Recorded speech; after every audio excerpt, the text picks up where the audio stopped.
যদি তুমি জীবনে বরকত পেতে চাও, সম্মান পেতে চাও, হৃদয়ের প্রশান্তি পেতে চাও, জেনা ব্যভিচার যেটা প্রেম দিয়ে শুরু হয়, জেনা ব্যভিচার যেটা প্রেম দিয়ে শুরু হয়, নজরকে হেফাজত না করার কারণে, চক্ষুকে নিম্নগামী না করার কারণে, চোখ দিয়ে যেটা শুরু হয় এটা তোমার শান্তি নষ্ট করবে, এটা তোমার রিজিক নষ্ট করবে, এটা তোমার এই শিথিলতা, হৃদয়ের সুকুন, প্রশান্তি, নীরবতা, এটাকে বলে কি, স্থায়িত্বটা নষ্ট করবে, স্থিরতা নষ্ট করবে এটা।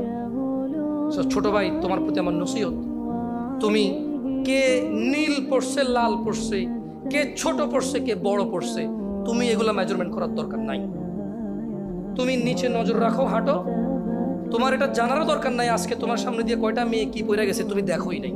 তুমি নিচে হাঁটো, যথাসম্ভব তুমি যতটুকু নিচে দেখে হাঁটা সম্ভব তুমি তোমার চোখকে হেফাজত করো। লজ্জাস্থান হেফাজত হবে, লজ্জাস্থান হেফাজত হলে তোমার হৃদয়ের প্রশান্তি নষ্ট হবে না ইনশাআল্লাহ।